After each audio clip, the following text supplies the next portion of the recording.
Good morning बच्चों, कैसे हो आप सब। आप सभी का स्वागत है जागृति क्लासेस के ऑनलाइन लर्निंग प्लेटफॉर्म पर, जहां हम पढ़ रहे थे क्लास 11th का बहुत ही बढ़िया टॉपिक जिसका नाम है केमिकल बॉन्डिंग। और केमिकल बॉन्डिंग में क्या पढ़ रहे थे, अपने बेसिक पॉइंट करे थे। उसके बाद में जो बहुत ही इंपॉर्टेंट टॉपिक और सबसे ज़्यादा क्वेश्चन पूछे जाने वाला टॉपिक है अपने पास VSEPR थ्योरी। क्लियर।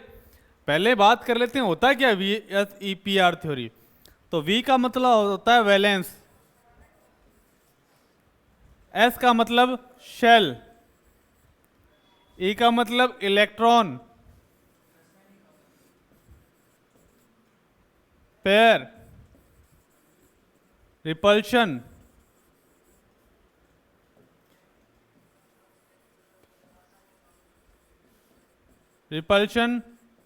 थ्योरी, संयोजकता कोश,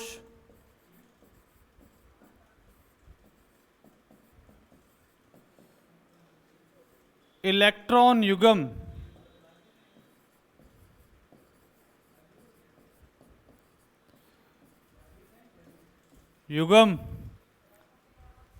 प्रतिकर्षण सिद्धांत, इलेक्ट्रॉन युग्म प्रतिकर्षण सिद्धांत।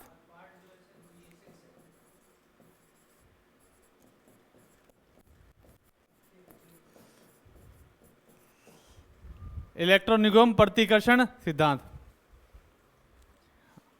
तो ये अपने पास क्या है, ये थ्योरी सबसे इंपॉर्टेंट थ्योरी होती है। कोई भी अपने पास कंपाउंड होता है उसे क्या होता है कि उसकी आकृति के बारे में डिफाइन करता है। क्लियर है बच्चों। तो ये क्या करता है, इस सिद्धांत की सहायता से अपने किसी भी यौगिक की आकृति के बारे में बता सकते हैं। अब बात करते हैं खोज किसने की थी इसकी। ठीक है, खोज किसने की थी। तो इस सिद्धांत की खोज, इस सिद्धांत की खोज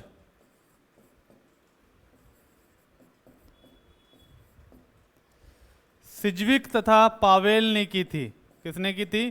सिज्विक तथा पावेल ने की थी।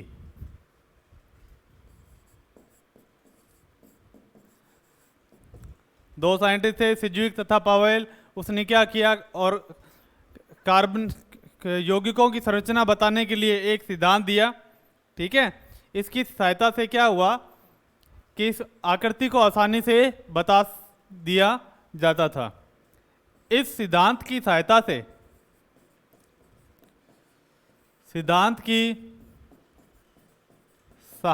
से, अणुओं की आकृति समझने में काफी सहायता मिली। अब क्या हुआ, इसमें थोड़ी बहुत कमियां थी।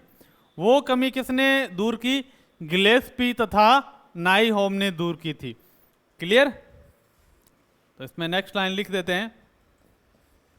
इस सिद्धांत में सुधार गिलेस्पी, दो वैज्ञानिक थे,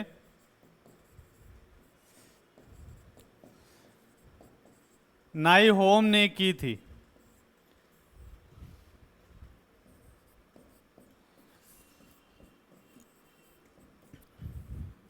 दो वैज्ञानिक थे, गिलेस्पी और नाइहोम।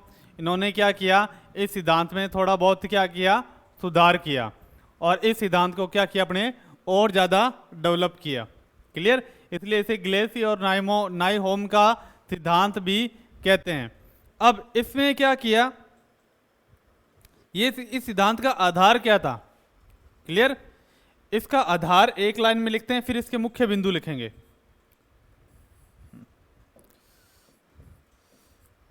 इस सिद्धांत का आधार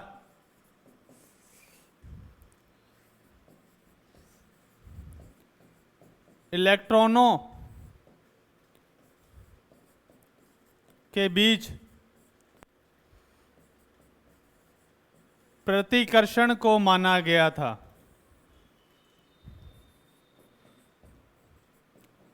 को माना गया। भाई ये सिद्धांत कहता है कि भाई अगर इलेक्ट्रॉनों के बीच में प्रतिकर्षण बढ़ेगा, अगर आप पे कोई प्रेशर डालेगा तो क्या होगा, प्रेशर के कारण क्या होता है, आपका रूपरेखा और संरचना क्या हो सकती है, बिगड़ सकती है। क्लियर? तो जितना ज्यादा प्रतिकर्षण बढ़ेगा यौगिक की संरचना उतनी ही ज्यादा बिगड़ जाएगी, विकृत हो जाएगी। अब इस सिद्धांत के मुख्य बिंदु निम्न हैं, लिखेंगे इस सिद्धांत के मुख्य बिंदु निम्न है। इस सिद्धांत के मुख्य बिंदु निम्न हैं। जो पहला बिंदु है अपने पास, पहला पॉइंट, वो लिखेंगे। भाई कोई भी अणु हो उसकी आकृति किस पर निर्भर करती है, जो केंद्र वाला परमाणु होता है, केंद्रीय परमाणु, उसके चारों तरफ इलेक्ट्रॉनों की व्यवस्था पर निर्भर करता है। तो अपने लिखेंगे कि किसी अणु की आकृति केंद्रीय परमाणु के चारों तरफ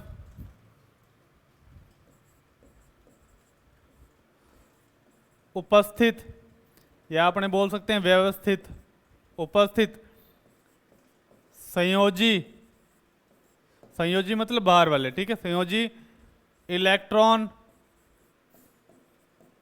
युग्मों की व्यवस्था पर निर्भर करती है।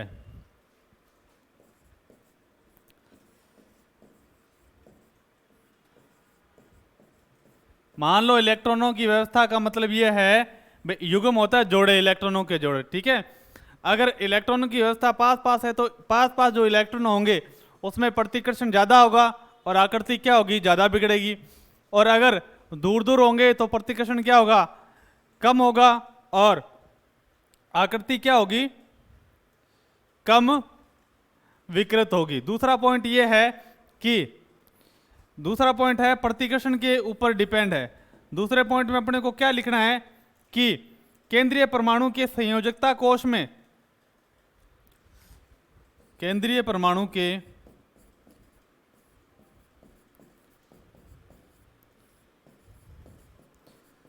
संयोजकता कोश, संयोजकता कोश जो बाहर वाला कोश होता है जिसमें इलेक्ट्रॉन भरे जाते हैं, संयोजकता कोश में उपस्थित इलेक्ट्रॉन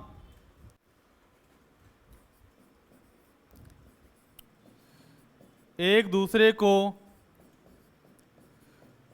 प्रतिकर्षित करते हैं।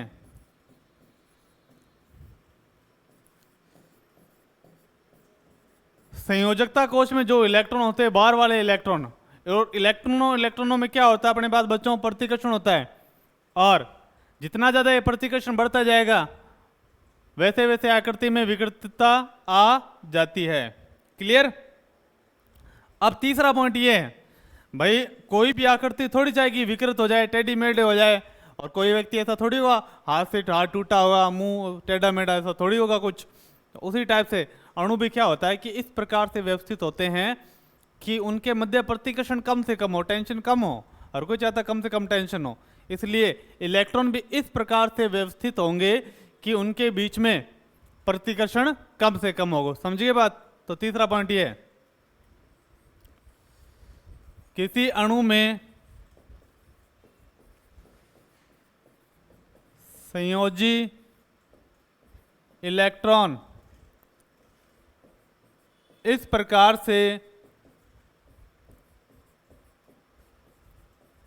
व्यवस्थित होते हैं होते हैं कि उनके मध्य प्रतिकर्षण कम से कम हो, कम से कम हो। यानी इलेक्ट्रॉन अगर दूर दूर व्यवस्थित होंगे तो प्रतिकर्षण क्या होता है, कम से कम होता है। क्लियर। अब बात है कि अपने पास प्रतिकर्षण की बात होती है तो याद रखने वाली क्या बात है, समझा देता हूं पहले, फिर पॉइंट लिखेंगे फोर्थ। जो एकल बंध के युग्म होते हैं, ये भी जोड़े इलेक्ट्रॉन, एक इलेक्ट्रॉन यहाँ, एक इलेक्ट्रॉन युग्म, एक इलेक्ट्रॉन यहाँ, तो इसे बोलते हैं बंध युग्म। बंध के जो इलेक्ट्रॉन होते हैं उसे क्या बोला जाता है, बंध युग्म। ठीक है, जो बंध बनाने में भाग लेते हैं। अब ये जोड़े के रूप में जो इलेक्ट्रॉन दिखाई देते हैं उसे बोलते हैं एकांकी इलेक्ट्रॉन युग्म। अकेले पढ़ें, इलेक्ट्रॉन के जोड़े। क्लियर। और कहा जाता है जो बंध युग्म में प्रतिकर्षण होता है, जो बंध युग्म को मैं दिखा देता हूं बीपी से, बॉन्ड पेयर।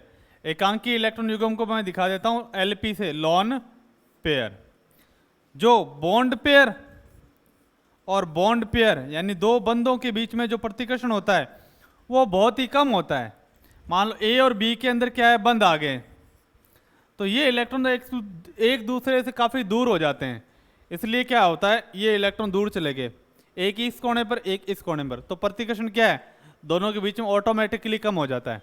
इसलिए इनके बीच में प्रतिकर्षण क्या होता है, कम होता है। जबकि अपने पास ले लिया मैंने लॉन पेयर और लॉन पेयर।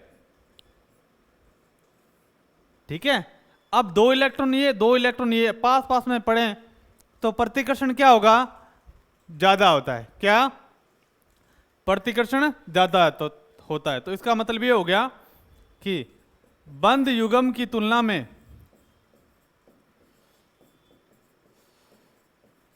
में एकांकी इलेक्ट्रॉन युग्म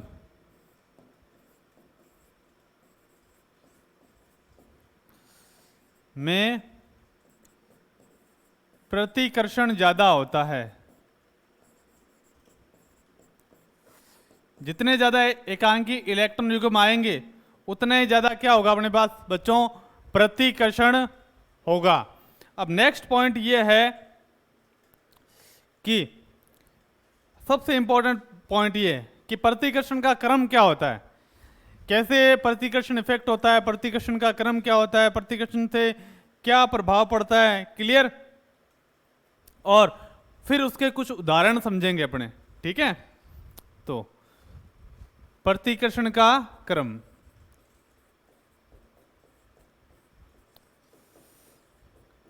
कुछ एक क्वेश्चन भी कर लेंगे। जैसे सबसे ज्यादा प्रतिकर्षण होता है लॉन पेयर में, क्योंकि इलेक्ट्रॉन ज्यादा होंगे पास पास। उसके बाद में लॉन पेयर, बॉन्ड पेयर में। फिर सबसे कम प्रतिकर्षण होता है बॉन्ड पेयर में, बंध क्रम में। ठीक है, बंध युग्म में ये क्रम रहता है। क्लियर। मैंने बता दिया था लॉन पेयर क्या होता है, इसके ऊपर पढ़ा है। और एकांकी इलेक्ट्रॉन युग्म बोलते हैं जिसे, तो ये किसी से क्या होता है, शेयर किया नहीं हुआ, सहभाजित नहीं होता। अगर मैं एक और ले आऊंगा तो दोनों एक दूसरे को क्या करेंगे, प्रतिकर्षित करेंगे। इसलिए क्या होता है कि पास पास के इलेक्ट्रॉन एक दूसरे को प्रतिकर्षित करते हैं, इसलिए प्रतिकर्षण ज़्यादा होता है। जबकि मैंने एक बंध बना दिया इधर से, एक बी के साथ, एक इधर बना दिया बी के साथ, तो ये भी अपने पास 4 इलेक्ट्रॉन है, 2 2 4, 2 2 4, पर इनमें क्या होता है, ये एक दूसरे के सहभाजित है। इस कारण से क्या होता है, इसमें जो प्रतिकर्षण होता है, क्या होता है बच्चों, प्रतिकर्षण होता है वो क्या होता है अपने पास, कम होता है। और आकृति क्या होती है, विकृत नहीं होती है। क्लियर, समझ के बात। अब देखते हैं अपने पास सिंपल सा एग्जाम्पल से समझेंगे इसको। एग्जाम्पल से समझना इसलिए जरूरी है कि ताकि हम अपने इन छोटे छोटे पॉइंट्स को बेहतर तरीके से समझ पाएं। क्लियर? तो अपने संकरण के हिसाब से कुछ संकरण में आती है चीजें। क्लियर? यहां पर मैं पॉइंट लिख देता हूं। पहले sp3 संकरण, ठीक है, संकरण, ये अभी नेक्स्ट पॉइंट, इसी के बाद संकरण पढ़ेंगे। क्लियर? sp3 संकरण में टोटल बंध कितने बनेंगे? एक s का, p के 3, टोटल हो गए अपने पास 4 बंध हो गए। ठीक है, यानी 4 तो इसमें क्या होने चाहिए? बॉन्ड पेयर, बंध युग्म, और 0 इसमें क्या हो गया अपने? Lone pair. यानी इसमें लोन पेयर जिसके अंदर 0 होते हैं, एकांकी इलेक्ट्रॉन युग्म 0 होते हैं, उसमें प्रतिकर्षण भी क्या होता है? 0 ही मानो आप, 0। क्लियर? बहुत कम मान लो, ठीक है, थोड़ा बहुत तो होता है। इसके एग्जाम्पल है अपने पास CH4, ये कार्बन, ये एक हाइड्रोजन यहां, और एक हाइड्रोजन आता है अपने से पीछे की तरफ से आता है। इसे बोलते हैं चतुष्फलकीय, चतुष्फलकीय, टेट्राहेड्रल। ठीक है, इसमें कोई भी लोन पेयर नहीं है तो प्रतिकर्षण 0, ठीक है, नील हो जाता है। इसे बोलते हैं नियमित संरचना। क्या बोला जाता है? नियमित संरचना, जिसमें कोई भी नहीं हो। क्लियर? अब दूसरा जो एग्जाम्पल, इसी में 4 ही होने चाहिए टोटल, इस दोनों मिला के 4 होने चाहिए। ठीक है, अब अपने क्या करें? 3 ले ले अपने पास बंध युग्म, और 1 ले ले अपने पास क्या?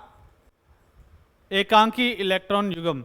यानी जैसे ही एकांकी इलेक्ट्रॉन युग्म आया तो क्या हो गया बच्चों? प्रतिकर्षण बढ़ गया। प्रतिकर्षण बढ़ गया तो देखते हैं, एग्जाम्पल ले लेते हैं इसका।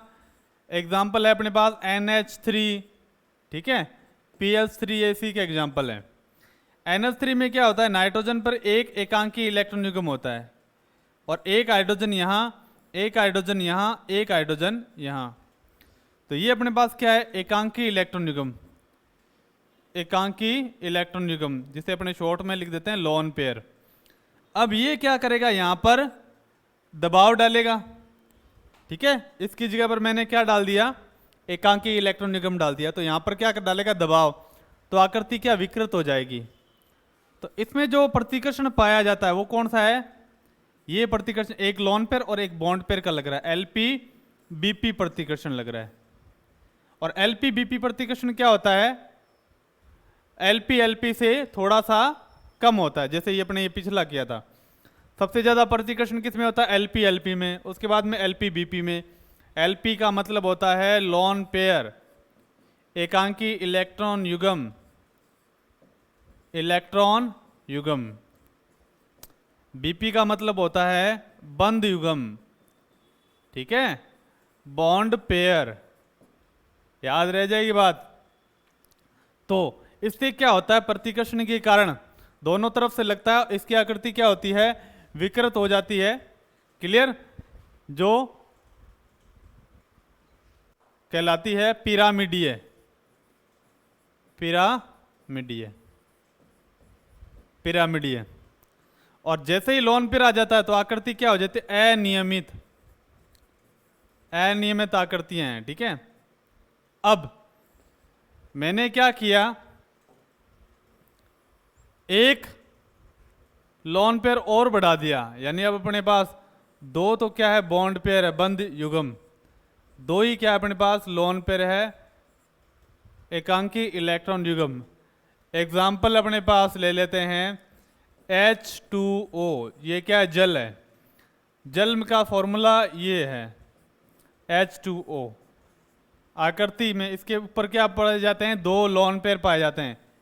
एक तो लोन पेयर ये, एक लोन पेयर ये, एकांकी इलेक्ट्रॉन युग्म। अब इसमें प्रतिकर्षण क्या होता है? सर्वाधिक। ये लोन पेयर और लोन पेयर दोनों में प्रतिकर्षण है। क्लियर? और ये सर्वाधिक होता है। एक तो यहां से लगेगा ऊपर से, दोनों प्रेशर करेंगे, दूर दूर जाएंगे, प्रतिकर्षण के कारण दूर जाएंगे तो इसके पास में आएंगे, तो इस पर भी क्या कर डालेंगे? वो प्रतिकर्षण डालेंगे। तो इसमें एक लोन पेयर और बॉन्ड पेयर में लग रहा है, तो इसे क्या बोलते हैं, एलपी बीपी प्रतिकर्षण। इससे आकृति क्या हो जाती है, ये इस पर प्रेशर पड़ता है तो ये आकृति कौन सी है, वी आकार। इसे क्या बोलते हैं, वी शेप की आकृति बोला जाता है। क्या बोला जाता है बच्चों, वी शेप आकृति। क्लियर है, ठीक है। अब नेक्स्ट देखो समझने की तरीक, जब अपने पास 4 बॉन्ड पेयर हैं sp3 संकरण में, तो आकृति में कोई भी परिवर्तन नहीं आया। जैसे ही मैंने एक लोन पेयर लिया, आकृति क्या होगी, पिरामिडीय। और जैसे ही मैंने 2 लिए तो आकृति क्या, वी। यानी अपने पास टोटल 4 ही हो रहे हैं, देखो 2 और 2 4, 3 1 4 और 4, संकरण sp3 है। क्लियर। अब नेक्स्ट की तरफ चलते हैं। नेक्स्ट है अपने पास sp3d संकरण। कौन सा है, sp3d संकरण। संकरण बंद कितने बन रहे हैं, 1 3 4 और 1 5, 5 बंद बन रहे हैं। क्लियर बच्चों, समझ में आ रही बात। तो सबसे पहले बंद अपने पास बॉन्ड पेयर 5, लॉन पेयर 0, यानी प्रतिकर्षण 0 करना है। एग्जाम्पल ले लेते हैं अपने PCl5, इसका नाम है फास्फोरस पेंटाक्लोराइड। इसकी आकृति ऐसे होती है, देखो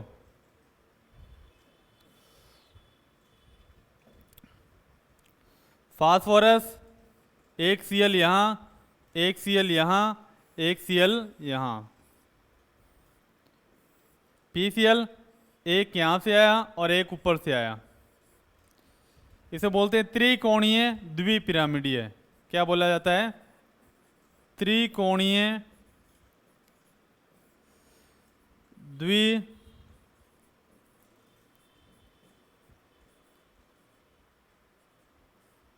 त्रिकोणीय द्विपिरामिडीय। क्लियर है बच्चों। तो ये इसमें कोई भी लोन पेयर नहीं है, तो इसे बोलते हैं नियमित आकृति, यानी कोई भी विकृति नहीं है। जैसे जैसे लोन पेयर बढ़ते जाएंगे तो विकृति आती जाती है। क्लियर। अब नेक्स्ट अपने पढ़ते हैं,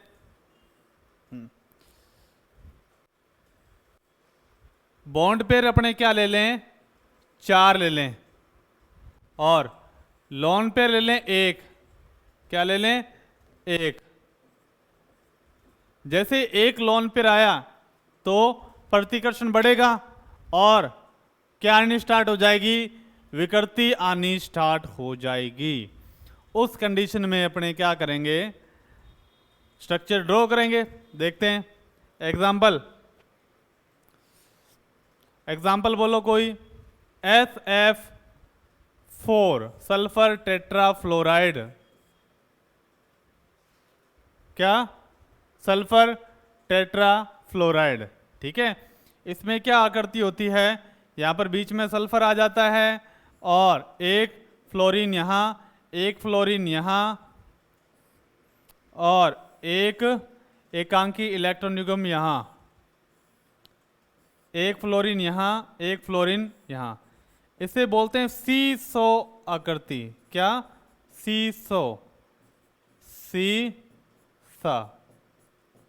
ठीक है, और हिंदी में बोला जाता है इसे ढेंकुड़ी, ढेंकुड़ी आकृति बोला जाता है। ठीक है, ढेंकुड़ी मतलब वो पार्क में झूला होता है बच्चों को झूलने के लिए, जिसमें बच्चे लोग झूलते रहते हैं, नीचे लगे रहते हैं ऐसे। देखो घुमा के देखो, ऐसे घुमा के देखोगे तो क्या होगा, झूला टाइप ही हो गया। तो देखो 0 लोन पेयर कोई विकृति नहीं, आकृति अपने पास बड़ी है वैसी वैसी। क्लियर। एक लोन पेयर लिया, ये आकृति आ गई, सीसो आ गई, यानी विकृति आ गई इसके अंदर।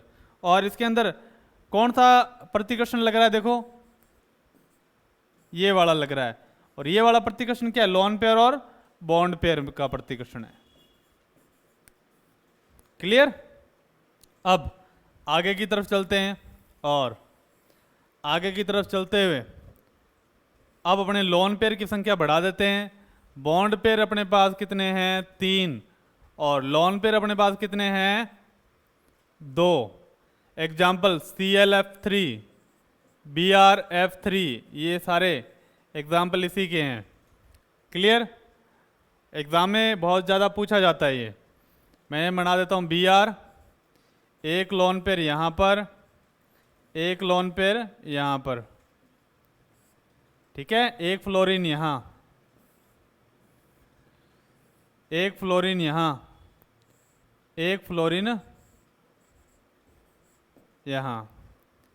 क्लियर? आसान है। देखो ये आकृति कैसी है, टी शेप नहीं है क्या, बताओ? टी शेप बोलते हैं इसे, टी आकार। इसमें कौन कौन सा प्रतिकर्षण पाया जाता है? देखो एक तो पाया जाता है ये वाला, इसे क्या बोलते हैं? एलपी एलपी प्रतिकर्षण। अब प्रतिकर्षण से ये दूर दूर जाएंगे, किसके पास आएंगे? यहाँ पर। तो यहाँ पर कौन सा प्रतिकर्षण लग रहा है? एक तो एलपी, और ये कौन सा था? बंद युग्म, वो बीपी। तो इसमें दो प्रकार के प्रतिकर्षण लगते हैं, एलपी एलपी और एलपी बीपी, जिस कारण से क्या होती है, इसकी आकृति क्या हो जाती है? टी आकार हो जाती है। क्या हो जाती है बच्चों? टी आकार। अब मैं लोन पेयर की संख्या और बढ़ाता हूं। क्लियर? लोन पेयर की संख्या मैंने और बढ़ाई, जिसमें से बॉन्ड पेयर अपने पास कितने हैं? 2। लोन पेयर अपने पास कितने हैं? 3। यानी अब लोन पेयर बहुत ज्यादा आ गए, यानी विकृति क्या होगी? बहुत ज्यादा बढ़ जाएगी। क्या हो जाएगी? विकृति बहुत ज्यादा बढ़ जाएगी। एग्जाम्पल लेते हैं अपने XeF2 का, जिनॉन, ठीक है, एक लोन पेयर यहां, एक लोन पेयर यहां, एक लोन पेयर यहां, एक यहां पर फ्लोरीन, एक फ्लोरीन अपने पास यहां पर। ये देखो एक लाइन सी बनती है, इसलिए इसे क्या बोलते हैं? रेखीय आकृति बोलते हैं। क्या बोला जाता है? रेखीय। क्लियर? कौन सी आकृति है? रेखीय आकृति। प्रतिकर्षण सर्वाधिक हो जाता है। कौन कौन सा प्रतिकर्षण होता है? एक तो ये लग गया एलपी एलपी, एक एलपी बीपी, एलपी बीपी, ठीक है। इस हिसाब से क्या होता है? सबसे स्थायी रूप क्या होता है? यहाँ फ्लोरीन लगा दो ऊपर नीचे, तो ये आकृति कौन सी होती है? रेखीय हो जाती है। सिंपल। तो देखें, देखो सभी सेम सी है। देखो अंतर क्या है? लोन पेयर का तो अंतर आ रहा है, देख लो। यहाँ पर कोई लोन पेयर नहीं है तो आकृति नियमित त्रिकोणीय द्विपिरामिडीय है।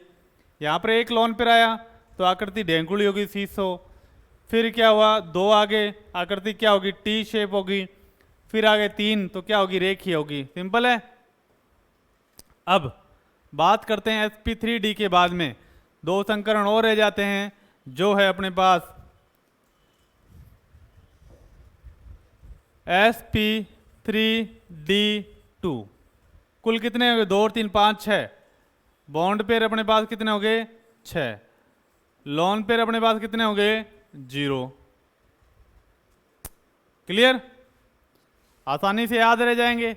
अब इसमें जो आकृति होती है वो कौन सी होती है? तो एग्जाम्पल लेते हैं अपने पास SF6, यानी विकृति नहीं होगी इसके अंदर। विकृति नहीं होगी तो अपने हम बना देते हैं। इसमें आकृति होती है वर्गाकार द्विपिरामिडीय।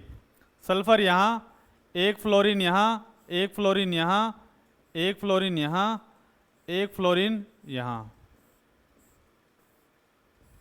वर्गाकार, तो मैंने लिख दिया वर्गाकार।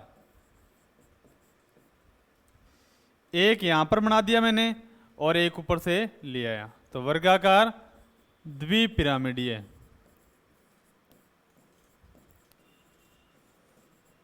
हो गई? ठीक है। तो ये नियमित आकृति है। अब मैंने क्या किया? एक लोन पेयर ले आया प्रतिकर्षण बढ़ाने के लिए। तो बॉन्ड पेयर अपने पास 5, लोन पेयर अपने पास 0, टोटल 1, सॉरी टोटल 6 होना चाहिए। यहाँ 6 तो यहाँ भी 6। एग्जाम्पल BrF5, ClF5, ये एग्जाम्पल होते हैं इसके, ठीक है। ये सल्फर, एक फ्लोर, ये ब्रोमीन, एक फ्लोरीन इधर, एक फ्लोरीन इधर, एक फ्लोरीन इधर, एक फ्लोरीन इधर। क्लियर? ऊपर मैंने क्या डाल दिया? एक लोन पेयर डाल दिया, ये वाला, ठीक है। और एक मैंने यहां से क्या कर दिया? एक फ्लोरीन जोड़ दिया। तो ये आकृति कैसी है? वर्गाकार, एक ऊपर पिरामिड बन जाएगा। तो क्या है? वर्गाकार पिरामिडीय। ये क्या? वर्गाकार द्विपिरामिडीय। क्लियर? मान ले मोबाइल है, एक बंद यहां से आ रहा है तो इसके कोने मिलाएंगे तो पिरामिड बनेगा, एक ऊपर से बनेगा। तो ये क्या है? द्विपिरामिडीय। वर्ग ये है अपने पास। ठीक है, अब एक प्रविकृति आगे देख लो। अब दूसरे की तरफ चलते हैं। अपने पास जो नेक्स्ट संकरण है वो sp3d3 संकरण है। टोटल बंद कितने बनेंगे देख लेते हैं। 3 3 6 7। 7 अपने पास क्या है? बॉन्ड पेयर है। और लॉन पेयर अपने पास कितने हैं? 0। Example IF7। क्लियर? तो देख लेते हैं। ये आयोडीन, एक यहां पर फ्लोरीन, एक यहां पर फ्लोरीन, एक यहां पर फ्लोरीन, यहां पर फ्लोरीन और यहां पर फ्लोरीन। तो ये क्या बन गया? पंचकोण। एक फ्लोरीन यहां और एक फ्लोरीन ऊपर की तरफ। तो पंचकोणीय द्विपिरामिडीय आकृति होगी। कौन सी? पंचकोणीय द्विपिरामिडीय।